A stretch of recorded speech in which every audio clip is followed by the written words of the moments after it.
You're scrolling through your phone, minding your business, when you see a political post. Within seconds, your chest tightens. Your mind starts forming arguments. Maybe you feel the urge to comment, share, or defend your position. What's strange is that the issue being debated might not even affect your daily life directly. Yet the emotional reaction feels real and intense. Friendships break over political disagreements. Families avoid certain topics at dinner. People lose sleep arguing with strangers online. Why does politics trigger such powerful emotions, even when the outcome may not immediately change your personal life? The answer lies deep in the psychology of identity, tribal instincts, and how the human brain interprets threats. For most of human history, survival depended on belonging to a group.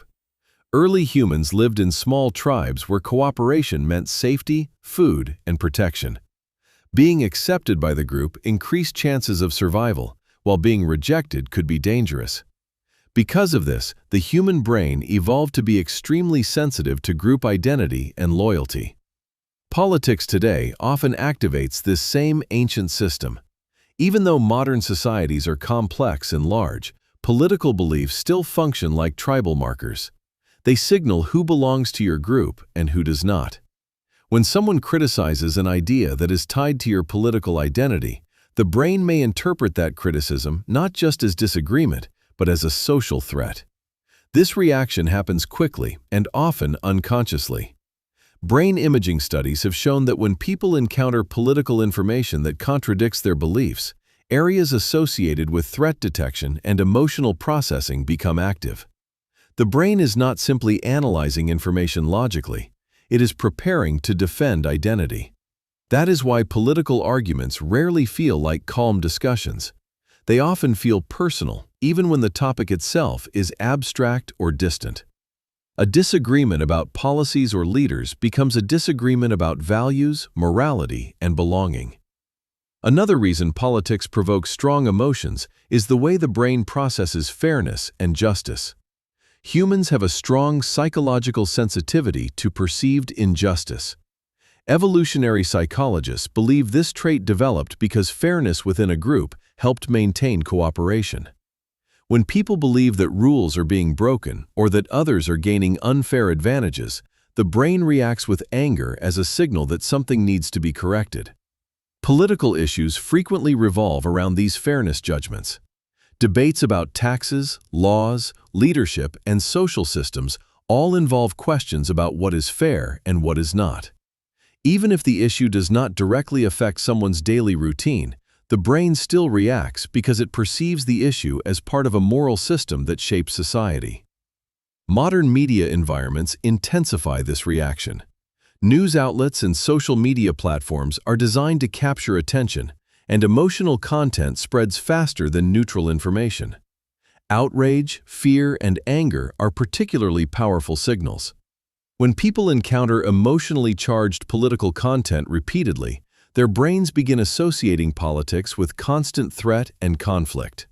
Over time, this creates a psychological feedback loop. The more emotionally intense political content someone consumes, the more sensitive they become to political triggers. Small disagreements start to feel larger, and the brain becomes quicker to react with anger.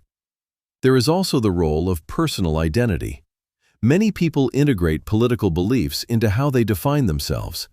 Instead of seeing political opinions as temporary ideas, they become part of the self-concept. When beliefs become part of identity, challenges to those beliefs feel like attacks on the person themselves. This explains why political debates can feel so exhausting. The brain treats them less like intellectual discussions and more like social battles. Winning the argument becomes tied to protecting identity and defending one's place within a community. Interestingly, psychological research suggests that anger in politics is not always about the specific issue being discussed. Sometimes it is about deeper emotional needs. People want to feel that their worldview makes sense, that their group is respected, and that their values are validated. When those needs feel threatened, anger becomes the emotional response. But there is an important insight hidden in this pattern. The intensity of political anger does not necessarily reflect the actual impact of the issue on your life. It reflects how strongly the issue connects to identity, fairness, and belonging in the mind. Understanding this does not mean people should stop caring about politics. Political decisions can shape societies in meaningful ways. But recognizing the psychological forces behind our reactions can create a moment of awareness. Sometimes, the anger we feel in political discussions is not really about policies or leaders. It is about something much older inside the human brain, a system built to defend tribes, protect identity, and respond to perceived threats.